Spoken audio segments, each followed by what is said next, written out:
Okay. All right, everybody. I think we can get started. And for anybody that comes late, we are recording it, so we will share this with everyone. The real purpose of today, it's really informal. It's just to get a chance for all of us to get together on the phone and connect a little bit, so you can hear a little bit from Natalie and I, and then so you can, more importantly, hear from each other and just introduce yourselves to one another. And then at the end, we can kind of turn it over to some Q&A and see if you guys have any questions on your manual or just kind of general questions as we get started on your development and planning. So just a brief intro to myself. Hold on.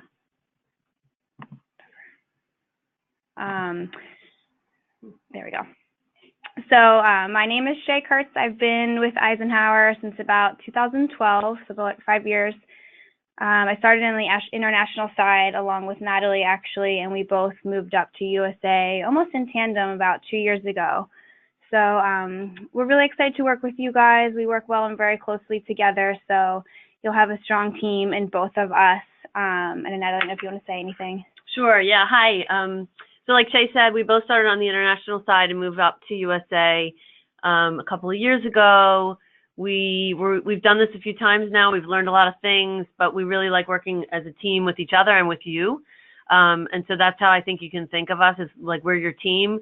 We'll each of us, you'll be assigned to one of each of us to work with, and that'll be your primary point of contact. But if you ever can't reach one of us, or you should feel free that we're pretty closely connected.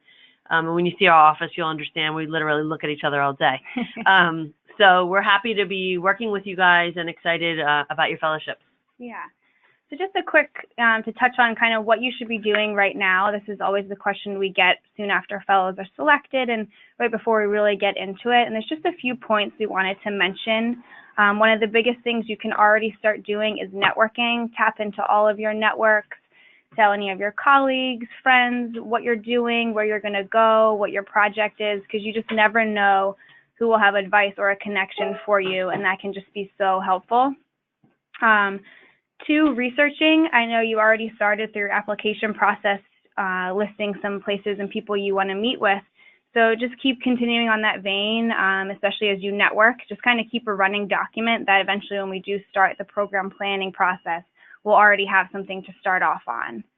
Another thing too, just kind of start telling your colleagues and people you work with and your bosses that you're going to be off the grid for this certain amount of time so they can prepare and you are ready to leave and don't feel like you can't turn off when the time comes.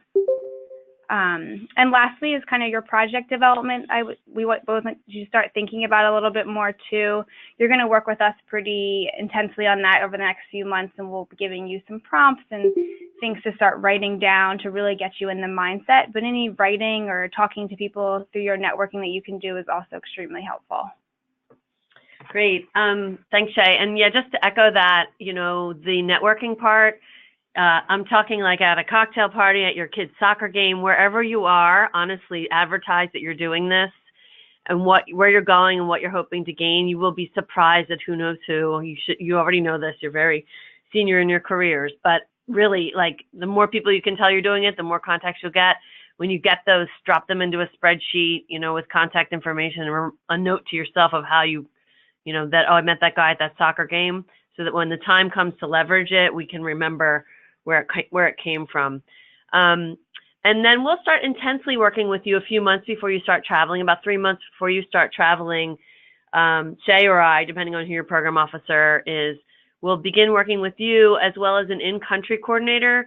That's a person we hire in the country where you're going to visit, who will be responsible for the nuts and bolts of your program. So setting up the meetings and all the logistics. But we'll basically try to form a 3-person team, the coordinator, yourself, and one of us. And we'll talk regularly by phone. We'll work on a shared Google Doc where we brainstorm ideas and start to prioritize those, and then eventually develop an itinerary and logistics. You are an essential part of that team. It won't work if just the coordinator and we are doing it. The 3 of us really need to be fully engaged. And so we're warning you now that you need to think about that as you think through your calendar and being able to dedicate some time to that. Again, we've done this for a while, both on the international and U.S. side, and we've never heard someone say that they wish they would have prepared less. So I think it's just really important to understand that the quality of your fellowship will be directly related to the effort that you put in, and certainly the effort we put in, which you can be sure of. But on your side, I think it's going to be more challenging to carve out the time and energy to put into the preparations, but well worth it. Trust us on that one. And with that, I think we're ready to turn over and start listening to you instead of you hearing from us. Certainly, if you have any questions about anything we just said, if you wouldn't mind just holding those until the end, we'd rather get through the introductions and then answer questions afterwards. That would be great. And I think, okay. Oh yeah, we do have to, I think there's Matt, I think if you're on the line. Yeah, Matt, I just saw your message, so we'll shoot back to you to go last. Oh, okay. All right. So Sonia, do you want to start us off? Hi, can everyone hear me? Yep. Hi, my name is Sonia. I actually pronounce it Sonia, like Tanya. My name is Sonia Anderson. I am based in Chicago. I'm from Mississippi originally, born and raised there, but have lived all over the country for most of my adult life. I'm currently working with a national education reform organization that is headquartered in New Orleans, but we have offices all over the country, including here in Chicago.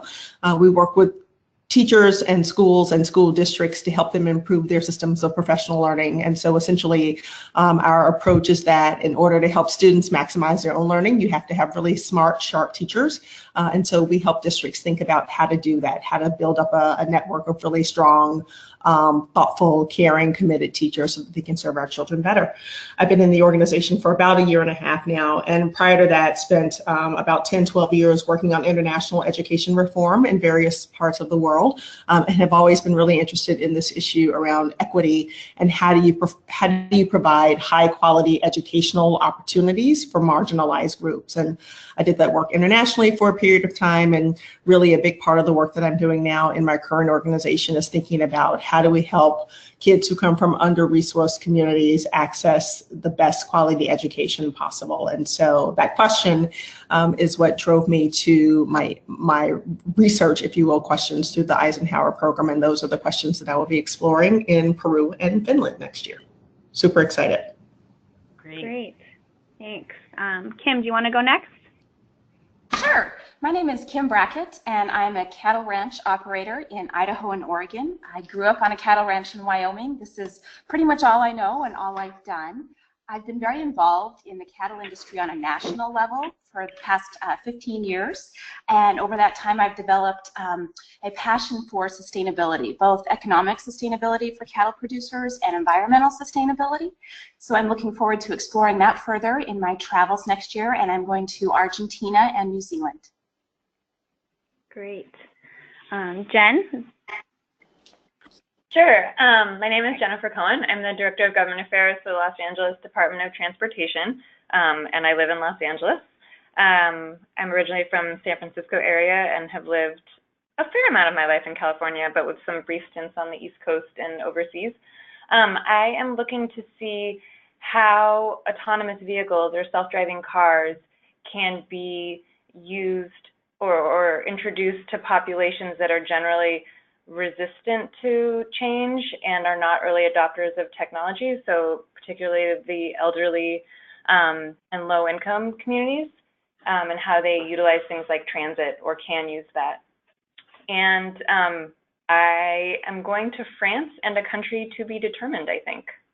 Mm-hmm. Yeah, and that's just a note, we're kind of working through all your country proposals now with our vice president and our president. So if you're in limbo a little bit, that decision will hopefully to arrive at very soon. And Brian, I believe, is going to sign on at the end. So Worley, do you want to go next? Sure, that sounds great. So my name is William Hurley. A lot of people call me Worley. I am, as for another 4 hours, a managing director at Goldman Sachs. I came there through the acquisition of my company, Honest Dollar, which was my first attempt to do a kind of help the world make it a better place program. And I'll be leaving there today to join in the Linux Foundation to start a global quantum computing initiative. And so my project's basically focused on taking all of my experience from Apple R&D and IBM R&D and some of the places I've been at in my career, and instead of having a climate change argument or trying to prove it exists or any of that, actually use some of the technological resources in AI and quantum computing to actually have the computer come up with solutions and like mini products and things that you could actually put out into the world and affect things. Because I don't think anybody would argue that we should manage our environment to the best of our abilities through conservation and other things, including engineering. So that's kind of what I'm doing. I'm going to be going to either Japan or Australia, and then Germany, which are all three hotbeds of quantum computing initiatives, and try to drive a lot of people into help and participate this and creating all the open source software and things of that nature. Great, thank you. Thanks so much. Ndwele, do you want to go next?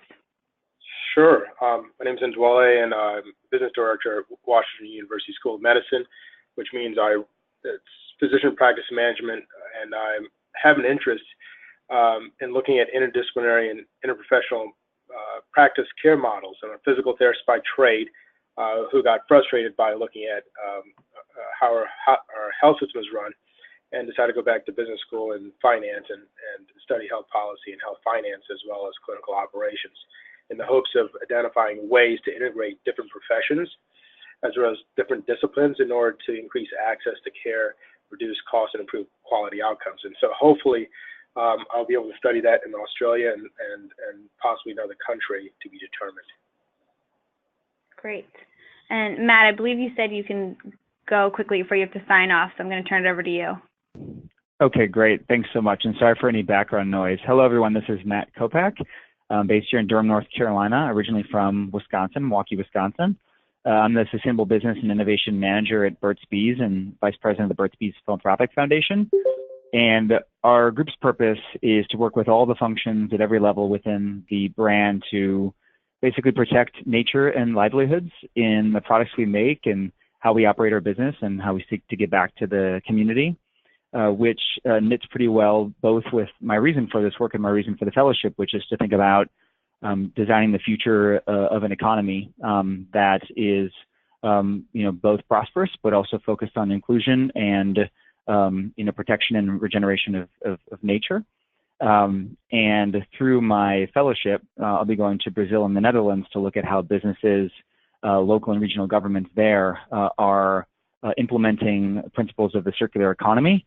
So moving from an economy that just takes resources out of the ground, uses them and discards them, and actually thinks about designing systems and economies from the front end to make sure that they're being good stewards of resources, and through that, creating more opportunity, wealth, and particularly economic opportunity for people who are marginalized and typically face more barriers to employment. And so extremely excited about that work and to be part of this group and look forward to getting to know you all better. Great. Thank you. Thanks so much, Matt. Jay, you ready? Yes, I just unmuted myself. Hi, I'm Jay. Okay. So sorry, I just signed on just a little bit late. So I presumed we're talking about what we do and what we're going to be doing in the fellowship. Is that a fair assessment? Exactly, yep. All right, sounds good. So I lead the Google, well, it's not the Google Glass team anymore. It's just the Glass team. We belong to a division of Alphabet, which is the restructuring of Google called X. And X is what we call internally the moonshot factory. And our goal is to find solutions to big problems, like ones that will affect hundreds of millions, if not billions of people. Ones that people know about are the self-driving car. We have a program called Loon, which puts stratospheric balloons to deliver internet to hard-to-reach places. So it was in the news last week where we launched a bunch of balloons over Puerto Rico. And so now we're giving connectivity to a large portion of the island now. Other areas that we've done some work in are contact lenses that can measure glucose in real time versus taking pricks all day of your finger. And the ideas behind these are that if we can commercialize these, then they impact a lot of people. We don't start these programs full well knowing that we'll be able to do it. So the self-driving car program, when we started about 6 years ago, 7 years ago, there was no like, oh yeah, this is a surefire thing. We've got it covered. We're going to be able to do it. It's more along the lines of like, okay, there's a lot of GPS data. There's sensors that exist today. We're going to have to do a lot of work, but there's hope for us to be able to make some sort of clear moonshot. And so glass is one of these moonshots.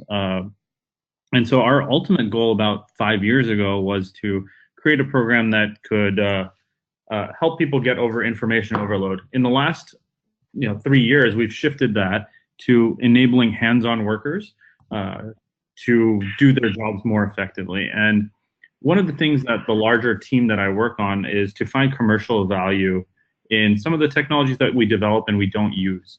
So, places like Google, Microsoft, Facebook, Apple, we sit on a ton of IP and a ton of stuff that just, if we could put in the hands of other people, they would find a lot of value. And that's where the idea for what I'm going to be doing this fellowship came from. But the idea here is to go and meet with a handful of emerging, cities, countries. So one of the countries I'll be going to is India, and they've tried to implement technology for the benefit of their society. So one example is they recently did a demonetization and using digital currencies.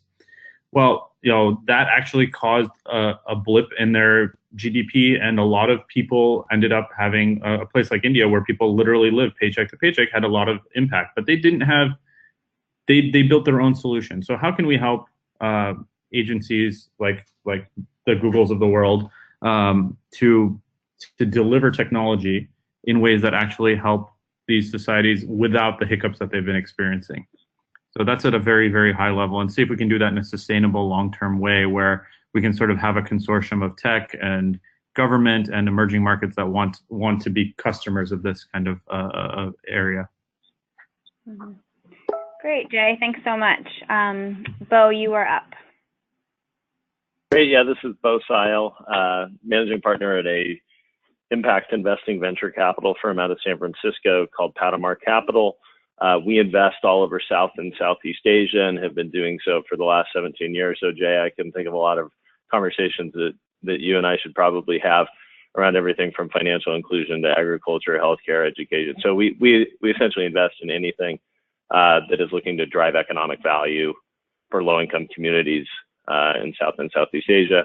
My fellowship is really going to be focused on a problem that has been near and dear to my heart for the past 10 years as I've been traveling through Asia for work, related to migrant workers and how potentially tools and platforms can be built to help with the ethical recruitment, training, placement, monitoring of migrant workers as they move from, source countries of labor to destination countries, thinking through everything from financial platforms to insurance schemes to monitoring tools, and talking with NGO leaders, government leaders, and business leaders in each of those markets about what the future of work means to them, not only for migrant workers, but as people are leaving and then coming back home, how can they be better prepared as the global South tends to be the least well prepared for the technological changes that are on the horizon. I will be spending time. It's been in flux. I was originally going to be going to one country, and then with all the things going on in the Middle East, I think that I'm going to be headed to Myanmar and Bangladesh. Yep. Great.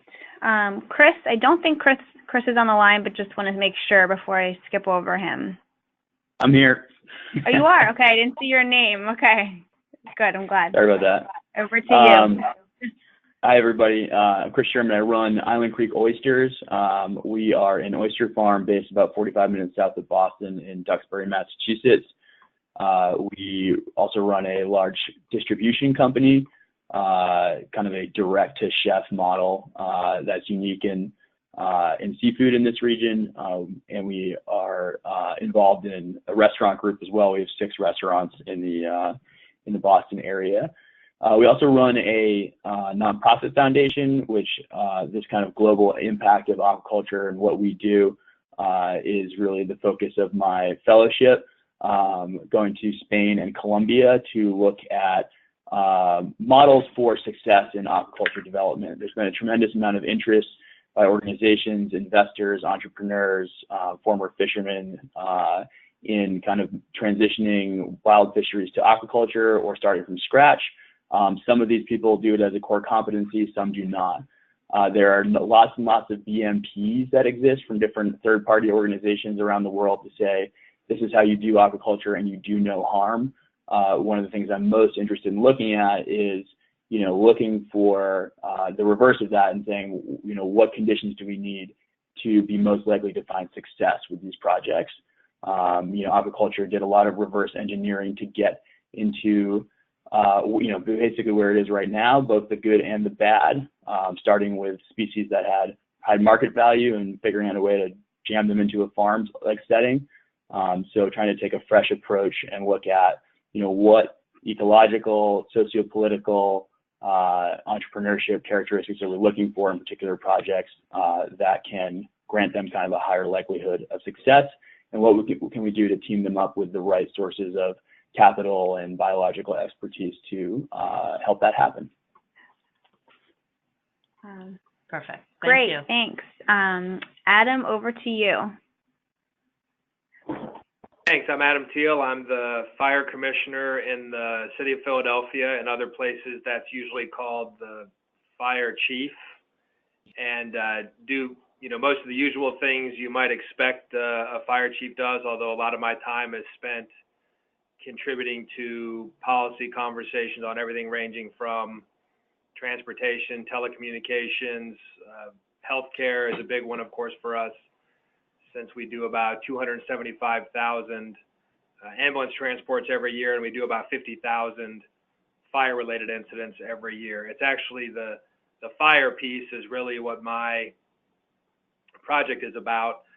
Believe it or not, we still have a major fire problem in the United States. We actually have the fire experience of a third world country, and the dollar losses account for around 2% of GDP every year in the U.S.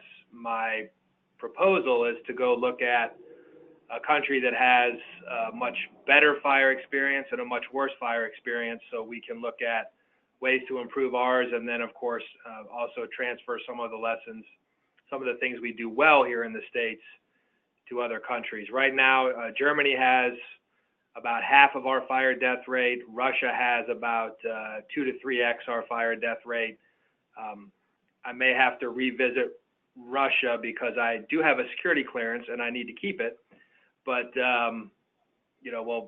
are other countries that have certainly have a worse fire death experience than we do. But looking forward to meeting everybody in person in April and working together remotely. Thank you. Thanks. So I'm not sure if Brian is on. He had rounds at this time, so I think he may be late in joining us. So if he does join us, we'll have him introduce himself later. But he's the head of radiology at Pennsylvania Hospital here in Philadelphia, and he's very interested in breast health. And so his proposed countries are Mongolia and Israel. And we think we'll be able to make those happen. So we're excited to have him as part of the group. So I guess, just listening to you guys have a lot of commonality that, even I don't think Shay and I have completely thought about, but as you introduced yourself, it was clear. So I don't know, we can take 10 minutes if you have any questions for each other, or certainly you have each other's emails now that you are all on this invitation, so you should feel free. These are your brothers and sisters now, so feel free to reach out to them directly anytime. That's part of being a fellow. But if there's anything anybody wants to say or any questions you want to ask each other, we can take a little time because we're doing pretty well on time. Natalie, this is Bo, are you going to be sharing some more information about each of the other fellows' projects? I'm just trying to think through, opportunities for me to even brainstorm on behalf of other people as they're going to certain countries on certain concepts of potentially being able to make some introductions. Yeah, that's exactly the kind of thinking we love, Bo, so thank you for that. We will be working on, over the next couple of months, bios for each of you. You'll be hearing from us about that, and so that'll be a little bit more in depth about each other's projects, but so certainly that will be happening. And I think it might not be a bad idea to schedule another call like this for maybe January or February to specifically for that purpose to say, okay, we're going to go through each person's project. Maybe we need 2 calls because it might take too much time. Like we're going to go through each person's project and talk about the countries they're going to and brainstorm with each other. So that's a spontaneous idea. Shay and I just came up with sitting here. And then you will be together in April, but that's, a little late for some of the planning given the timing we've seen from you. So what we could do is prioritize as well based on travel timing and set something up for January or February for those traveling like in the first half of the year to start working on those. Yeah, but as Natalie said, you were in the next few weeks, the bios will be finalized. At least your short bios will be sharing those with you to finalize, and we can kind of just share that document around, and that might be a way to just start brainstorming for one another and in that route, just to get it on your minds a little bit quicker. And again, if you like see somebody right now that you want to talk to, do it. Like, don't let us. There's no reason we need to facilitate that for you. We can, but you guys were selected because you're global connectors, so connect away. This is Ndwale. And so what I left out of my description was reason why I'm down this path is to look at global healthcare workforce shortage. It's understanding that we'll be short 20% within the next decade in terms of healthcare providers. And so one of the places I chose was Australia because they're growing their provider base compared to most countries, whereas like the U.S. is relatively flat or growing, a negative, slightly negative rate. They're growing their physician base, their nursing, physical therapy, all sorts of healthcare providers. And so one of the things I've been challenged to look at in contrast is perhaps a developing country where it may be different. And so as you guys think through those or maybe in the healthcare space, I solicit any advice in terms of thinking about that going forward, whether it's on either end, because I'm not necessarily promised Australia, but just thinking about which countries may have good layers of healthcare providers as compared to those who may not, and how does that impact access to healthcare? Great. Yeah, Dwella, we have a few ideas for you as well. We've talked to some of our other USA fellows on your topic, so we'll reach out to you to talk about ideas that we have, but absolutely others may have ideas. And you also may want to individually reach out to Brian, who's on the call. Yeah, that's exactly what I was thinking, Yeah, he's a physician. Yeah, and we'll send up a follow-up email after this, and we'll include everybody's preferred email addresses so you have them together, and then we'll just send this webinar link as well. So that can just be a good starting point to getting all your emails and the ones you prefer we use. That last comment just made me think a little bit about not only using each other as resources as we move through this process, but what are the opportunities to reach out to previous fellows, either who share a similar research interest or who have spent time in the countries that we've selected. Is that something that you guys can help facilitate for us where it makes sense? Of course, yeah. So another thing you're going to get probably the beginning of next year is a directory login, and through that login you'll be able to search our whole directory of fellows by interest, year, country they visited, country of origin, the list goes on. And we encourage you to just, since you're a fellow, reach out yourself, but we're also happy to facilitate any and all interactions and jump on calls with you with other fellows if you're more comfortable doing that. So it's kind of, the opportunities are endless there, and the more you do that, the more you'll be prepared for the fellowship and the more you're going to get out of it.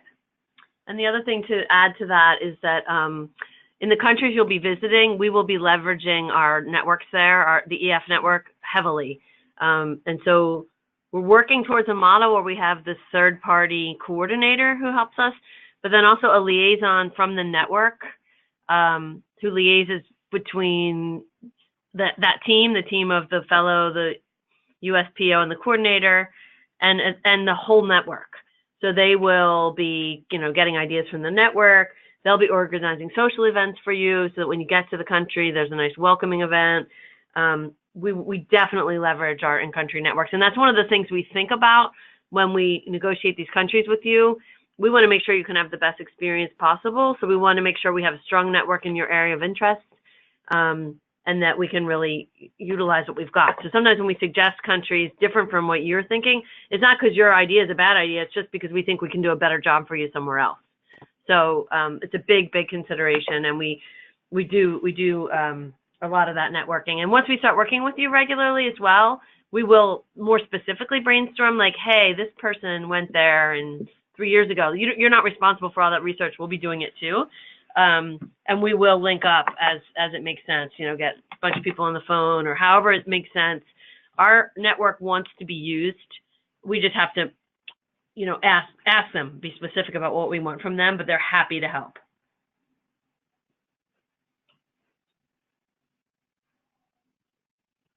These are really good kind of high-level questions, so keep it coming. And we can just open it up further, too. If you have other questions, like nitty-gritty on travel or finance, anything, feel free to throw it out there because you're probably not the only one wondering.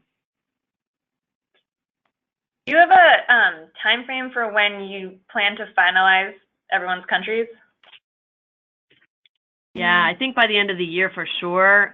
We're going to meet right after this with our management and leadership about it, and I think you'll be hearing from us over the next couple of weeks to just seal it up and finalize it. If not sooner. Yeah. Along those same lines, what kind of support is in place for language barriers, for lack of a better word? Yep. Whenever a translator is required, we have one. We try and keep it so it's the same translator, in the city you're in, so you can kind of, get more comfortable, because it's obviously a little bit awkward to have your meetings translated. So yeah, as much as required for any translation is what will be covered.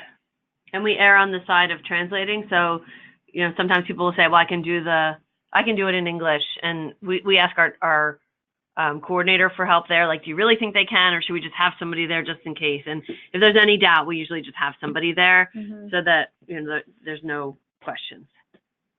Great, thank you. Mm-hmm.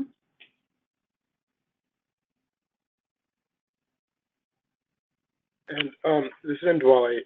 And so for those, if we end up doing 2 sites, if I understand it correctly, the fellowship pays for the prime site that may be more costly, and the fellow is responsible for the secondary costs for the other travel. That's right, for the international flights. Yeah, so we pay one international flight. We'll pay all of your in-country costs in both countries. We just only cover one of the international flights if you're breaking it up. All right, thank you. If we're in for a number of weeks, would having an apartment be an option, or are we staying in hotels? That's completely an option. That's something we usually work through with the coordinator of kind of what's available in the country or city where you're going to be. We have used Airbnbs. We've used kind of what they call service apartments, where the small kitchenette, and we're happy to do that. Usually the cost differential is minor, so it's no problem to us. If it's safe and meets your needs, we're very open to that. Thanks.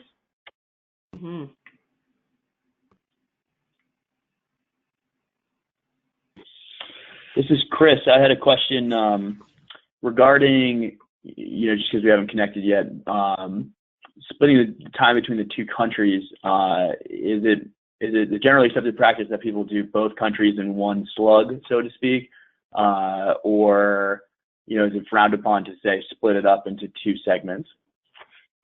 It's really up to you. Shay, it'd be good to hear your opinion too. I think it's better to break it up because I think it gives you time to process your first experience and then maybe shift a little of what you want to do in your second one.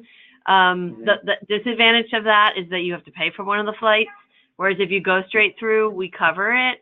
But my experience is that it's easier and better for you, typically, of course, also managing family and business life, to break it up. Do you have any thoughts, Shay? Yeah, there's pros and cons to both. I would say that most people do break it up. I think I only worked with one person this year who went straight through. But in her, she doesn't have anything to compare it to because that's what she did, but she's really glad she did go straight through because she was able to just focus and knew she had just this chunk of time to take off and focus without coming home and then getting distracted again by kind of life. She was able to just focus the whole time for a month.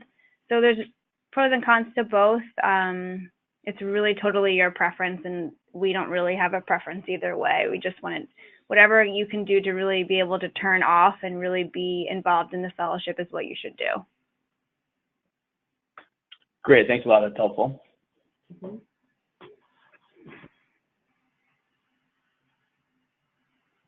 This is Sonia. What kinds of opportunities when you're in country are there outside of the meetings that you have to sightsee, to explore, to really get to know and experience the country outside of the sort of business of why we're there?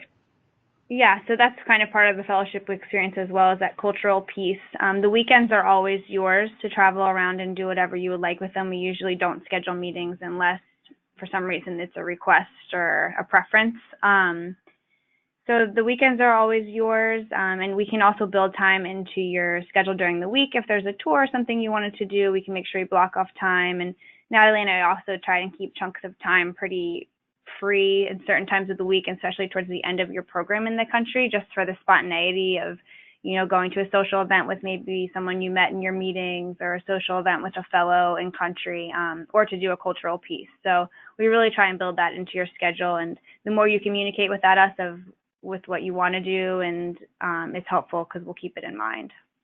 Yeah, so like Shay said, we leave you the time for that. We don't kind of plan that for you. We let you do that. But also the other resources are in-country coordinators. They can also like point you towards, like, I have a fellow right now who's about to travel to Kenya and she's really interested in art. So our coordinator is pointing her towards like the art galleries that are worth her time and events that are happening. So we won't plan it for you, but we can kind of give you some hints. Yeah. And we also don't pay for any tours or things like that as well, just so you know. And then the other thing just to mention, because I think it's related, is it's in the manual, but it's a really important point, is that on average, we basically plan for you guys to have 2 experiences a day, whether they're one-on-one meeting or a panel discussion or some sort of professional interaction a day.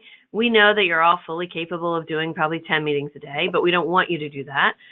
Because we want you to really be able to focus and prepare and also take in and process what you're receiving. We also want you to be able to look around and experience the culture of the countries you're in. And we also like to be flexible. So as Shay mentioned, sometimes it happens inevitably that ideas are going to come up as you're going through your fellowship. You're going to meet somebody and they'll say, oh my God, you have to meet my friend Bob. He's the expert in your area. He's only available on Wednesday at 4.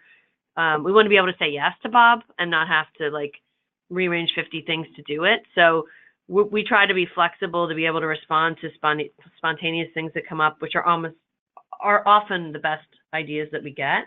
And so that's why don't be shocked with the 2 meetings a day. And we know you can do more. We don't really want you to. And we will resist doing more for those reasons. So just a little warning on that. Yeah, and just to piggyback on that, another important part of having extra time in your schedule is to take time to reflect and work on your project development. And if you're just going, you don't have any time for that, and it really prohibits you from getting the most out of the experience.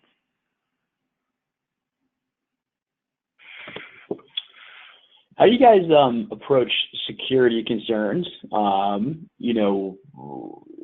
Just thinking about it from the spectrum of, if you go on the State Department website, there's a lot of countries that they, for instance, advise that you just don't go to unless you have to. And then obviously there's another end of the spectrum where, lots of people just go wherever they please. And, do you guys have kind of a rubric for evaluating a particular country or a particular area of a particular country in terms of whether it's safe or not and what infrastructure is in place to kind of deal with that, if so? Yeah, we do. It's funny you raise this because it's becoming more of an issue, and we are actually working on a more formal kind of rubric for it. But certainly we are paying attention to State Department warnings, any evacuation of U.S. personnel, things of that nature, and then what's happening in the news. We also rely heavily on our network and our local coordinators. For example, I have a fellow traveling tomorrow to Lamu in Kenya, which has a State Department warning on it. And so we discussed it together. It's an old warning. There's nothing that's been happening recently. It's for a specific part of the islands. So I and the coordinator, I used to live there too, so that helps me understand it. We're not worried. And we basically told the fellow, like, here's the situation. You need to assess it for yourself. He's a world traveler and has been to 1 million of these places. And so he wasn't concerned and he decided to go ahead. But we do look at those decisions together. we also, in countries where you need some protection, like for example, in some West African countries, we'll often engage like a car and driver for transport for people because it really isn't safe to be using taxis or there really isn't public transit. So we assess, those situations kind of case by case. The flip side of this is that, another reason we're going to be negotiating a little bit with you around your countries is that not to the point of being a safety concern, but we also, the whole idea of an Eisenhower Fellowship is to push you to challenge yourselves in more challenging points of view, more challenging locations, more challenging logistical situations, because that's where growth comes from. So this is why we don't want people doing 2 European countries or 2 countries that are English speaking. It doesn't really push you in a way that we'd like to. So that's one of the reasons one of the considerations we have when we look at your countries is that we do want you to be pressed a little bit for some uncomfortable situations that are different, not to be unsafe. So let's be clear about that. So safety we evaluate with you, and then as well as far as things like vaccinations and things of that nature, we really refer you to the State Department website on that and suggest you go see a travel doctor and discuss with them what you get, because there's a lot of things that are advised or suggested but not mandatory, and I think those are very personal decisions that you need to make on your own. So we will kind of give you high level advice but ask you to really know your comfort zone. Fantastic, thanks. Mm-hmm. This is Ndwele. This may be in the manual, but in terms of, you brought up a good point there on healthcare, right? So, and travel insurance. Is that something that's covered within the program, or do I just have my university extend or company extend health benefits abroad? We cover it. And we're actually looking at changing our insurance company because we want to include things related to kind of security risks. And so that's one thing we've been looking at. So you guys are bringing up very timely things. They're on top of it. Gotcha. Thank you. Yeah.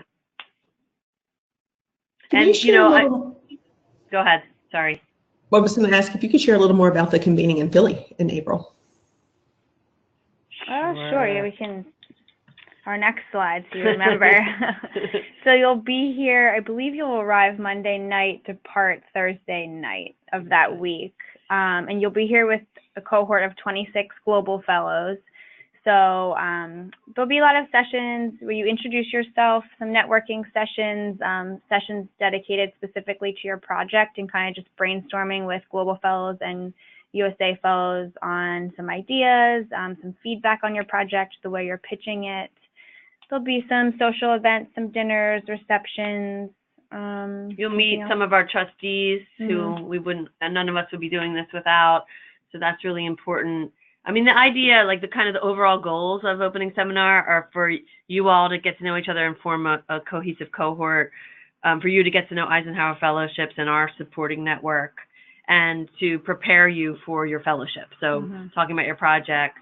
We often do kind of a storytelling session where we have an expert storyteller who happens to be a USA Fellow come in and do a session with you all. So it's kind of mixed, and sometimes we do site visits where you get to go see some of the projects of USA Fellows here in Philadelphia.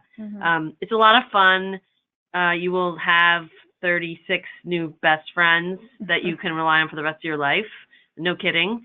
So it's really important. And we used to not have as much integration between the USA program and the international program, and really realized that was a loss, because you guys don't travel as a cohort. It's even harder. And so we really have been working hard in the last few years to integrate you as the 10 of you as a cohort, but also then among an international cohort as well. And then the following year in 2019, crazy to talk about that, but you'll come back and you'll do a closing seminar with another international cohort. So you'll really have the benefit of kind of 50 some new best friends, or maybe even 70. I can't do the math. Because there's other USA Fellows, et cetera, et cetera. So hold those dates for now on your calendar. Beginning of next year, we'll have you start booking travel through our travel agent for April. Another point about April, too, is that international program, that's their opening seminar, too, and then they'll be dispersing and traveling around the U.S. So you'll also get a chance to see them as they're hopefully traveling through your city too. So you'll be very engaged next year. Yeah. We hope. And when we do the project brainstorming sessions, you'll be mixed in with international fellows, and that's where we kind of, you can give them advice and tell them about people you know and vice versa. And some of you are going to countries where we're going to have fellows from those countries at this opening seminar. Mm-hmm. So we'll make sure that you get time together.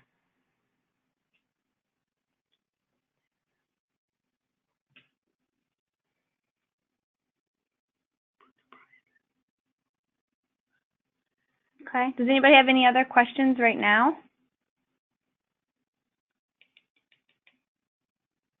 Thank you for the questions you asked. They were all very good and I think relevant.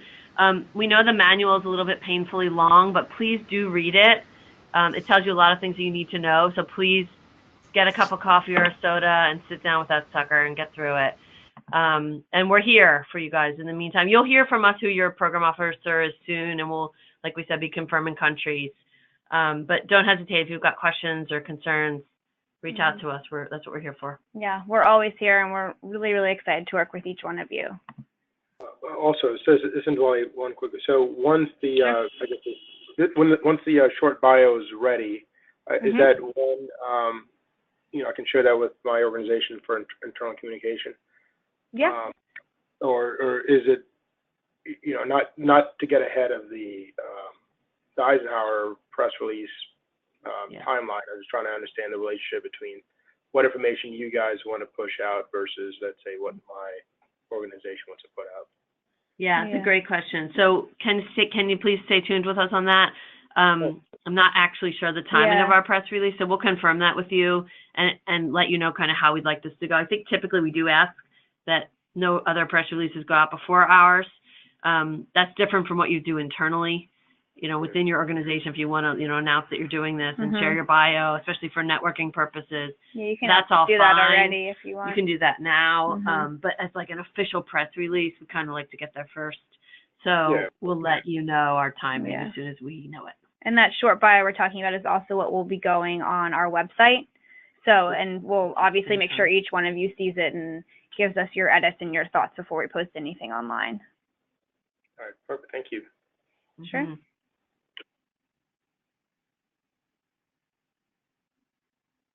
Anything else? Okay. Well, thank you very much for participating. We'll set up another one of these, as we talked about, likely for January. And we're here in the meantime. You'll be hearing from us, and don't hesitate to be in touch as well. Yep. And we will let you know the kind of program officer assignments in a few weeks as well. So you kind of have your point person, but you're welcome to reach out to both of us too as well. Yeah.